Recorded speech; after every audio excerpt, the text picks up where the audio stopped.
Hello friends, welcome to mister Friday theatre. Abhijeet garu అలాగే లావణ్య త్రిపాఠి కలిసి నటించిన web series miss perfect. Yes, ఈ మిస్ పర్ఫెక్ట్ ఇప్పుడు చూసుకుంటే డిస్నీ హాట్‌స్టార్ అయితే స్ట్రీమింగ్ అయితే అవుతుంది.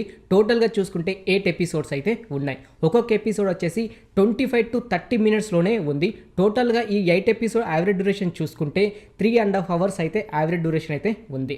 ఫ్రెండ్స్, ఈ miss perfect web series review తెలుసుకునే ముందు ఇలాగే ప్రతి ఒక్క మూవీ రివ్యూ అలాగే వెబ్ సిరీస్ రివ్యూ ఇలా ప్రతి ఒక్కటి మీరు తెలుసుకోవాలి అని అనుకుంటే మన ఛానల్ని సబ్స్క్రైబ్ చేసుకొని పక్కన ఉండే గంట సింబల్ అయితే యాక్టివేట్ చేసుకోండి. ఇంకా లేట్ చేయకుండా వీడియోలోకి అయితే వెళ్ళిపోదాం.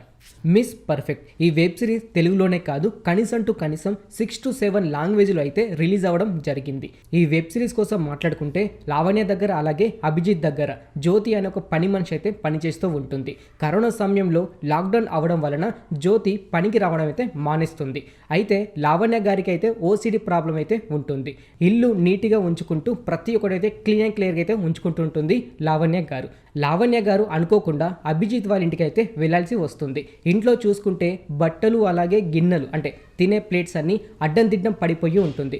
లావణ్య వచ్చేసి అదంతా క్లీన్ చేస్తూ ఉంటుంది. అయితే ఎందుకని ఇలా క్లీన్ చేసింది, అంతేకాకుండా అభిజిత్ వాళ్ళ ఇంట్లో పని మనిషిగా ఎందుకు చేరింది, అలాగే అభిజిత్ లావణ్య మీద ప్రేమ ఎలా పుట్టింది, అంతేకాకుండా అభిజిత్కి ఎంగేజ్మెంట్ అవుతున్నా కూడా లావణ్య గారిని ప్రేమించి పెళ్లి చేసుకున్నాడా లేదా, అలాగే లావణ్య గారు అభిజిత్ని ప్రేమించారా లేదా, అంతేకాకుండా లావణ్య గారు అభిజిత్కి మరొక పేరుతో అయితే పరిచయం అవుతుంది. అలా ఎందుకని మరొక పేరుతో అభిజిత్కి పరిచయం అయింది, అంతేకాకుండా వీళ్ళిద్దరూ ఒకే కంపెనీలో అయితే పనిచేస్తూ ఉంటారు. కానీ ఒకరికొకరు అయితే తెలియదు. ఇలా ఎప్పుడు తెలిసింది. అంతేకాకుండా వీళ్ళిద్దరు లాస్ట్కు అంటే ఎపిసోడ్ 8లో చూసుకుంటే వీళ్ళిద్దరూ పెళ్లి చేసుకున్నారా లేదా, ఇలా ప్రతి ఒక్కటి మీరు తెలుసుకోవాలనుకుంటే మాత్రం ఈ web series miss perfect web series అయితే చూడకైతే తప్పదు. ఈ మిస్ పర్ఫెక్ట్ వెబ్ సిరీస్ కోసం డీప్గా మాట్లాడుకుంటే 8 ఎపిసోడ్స్ అయితే ఉన్నాయి. ఒక్కొక్క ఎపిసోడ్లో ఒక్కొక్క క్యారెక్టర్ అయితే రివీల్ అవుతూ ఉంటుంది.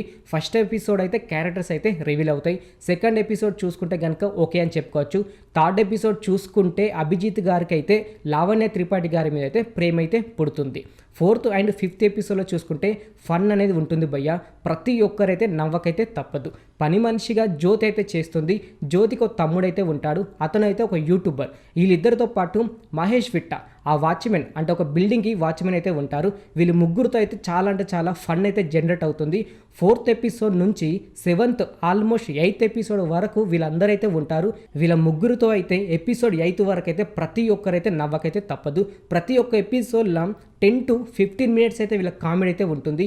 ఒక్కొక్క ఎపిసోడ్ 30-35 మినిట్స్ ఉంటే వీళ్ళ కామెడీ 10 to 15 మినిట్స్ వరకు అయితే కామెడీ అయితే ఉంటుంది. అలాగే 6th ఎపిసోడ్ చూసుకుంటే అభిజిత్ అయితే ప్రపోజ్ అయితే చేశారు. కాకపోతే లావణ్య త్రిపాఠి గారు ఓకే చెప్పారా లేదా అనేది సిరీస్ అయితే చూడండి. అలాగే 7th ఎపిసోడ్ చూసుకుంటే అయితే నార్మల్. అలాగే 8th ఎపిసోడ్ చూసుకుంటే కనుక లావణ్య త్రిపాఠి గారు కూడా ప్రపోజ్ చేస్తారు. అది యాక్సెప్ట్ చేశారా అభిజిత్ గారు లేదా, అంతేకాకుండా 8th ఎపిసోడ్లోనే అభిజిత్ గారికి కూడా ఎంగేజ్మెంట్ అయితే అవుతుంది. ఆ ఎంగేజ్మెంట్ లావణ్య త్రిపాఠి గారితో అయిందా లేకపోతే వేరే ఒక అమ్మాయితో అయ్యిందా, ఇలా ప్రతి ఒక్కటి తెలుసుకోవాలంటే మాత్రం ఈ మిస్ పర్ఫెక్ట్ వెబ్ సిరీస్ అయితే చూడకైతే తప్పదు. ఈ వెబ్ సిరీస్ అయితే ఫ్యామిలీతో అయితే చూసేయచ్చు. ఎలాంటి వల్గర్ డైలాగ్స్ కానీ వల్గర్ సీన్స్ అయితే లేవు. న్యాచురల్గా ఉందని చెప్పుకోవచ్చు. అంతేకాకుండా కరోనాను వాడుకున్న వెబ్ సిరీస్ అలాగే మూవీస్ అయితే వచ్చాయి. కాకపోతే ఈ మిస్ పర్ఫెక్ట్ వెబ్ సిరీస్లో మాత్రం అంటే లాక్డౌన్ని ఎలా అయితే వాడుకోవాలనుకున్నారో అంతేకాకుండా 7 to 8 మెంబర్స్ తోటే ఒక మంచి వెబ్ సిరీస్ అయితే తీశారని చెప్పుకోవచ్చు. లేటెస్ట్గా చూసుకుంటే 90s వెబ్ సిరీస్ ఎంత హిట్ అయిందో ఇప్పుడు చూసుకుంటే మిస్ పర్ఫెక్ట్ వెబ్ సిరీస్ కూడా అంతగా హిట్ అయ్యేటట్టే ఉంది. ఫ్యామిలీతో అయితే చూసి అయితే ఎంజాయ్ చేయొచ్చు, బాగానే ఉందని చెప్పుకోవచ్చు. ఈ వెబ్ సిరీస్లో 2 సాంగ్స్ అయితే ఉన్నాయి. అలాగే పని మనిషిగా చేస్తున్న జ్యోతి క్యారెక్టర్లో కూడా అంటే తన హైదరాబాద్కి వచ్చి ఎందుకని పని మనిషి చేస్తుందో తన బ్యాక్గ్రౌండ్ అంటే తన ఫ్లాష్ బ్యాక్ కూడా కొంచెం స్ట్రాంగ్ అయితే ఉంటుంది. అది కూడా కొంచెం బాగానే అనిపిస్తుంది. మొత్తానికైతే ఈ వెబ్ సిరీస్ అయితే ఫ్యామిలీతో చూసి ఎంజాయ్ చేయొచ్చు అని చెప్పుకోవచ్చు. ఓకే ఫ్రెండ్, చూశారు కదా miss perfect web series review. ఇంక ఇలాగే ప్రతి ఒక్క మూవీ రివ్యూ అలాగే వెబ్ సిరీస్ రివ్యూ ఇలా ప్రతి ఒక్కటి మీరు తెలుసుకోవాలి అని అనుకుంటే మన ఛానల్ని సబ్స్క్రైబ్ చేసుకొని పక్కన ఉండే గంట సింబల్ని అయితే యాక్టివేట్ చేసుకోండి. మరొక మూవీ రివ్యూతో మీ ముందుకైతే వస్తాను. Thanks for watching.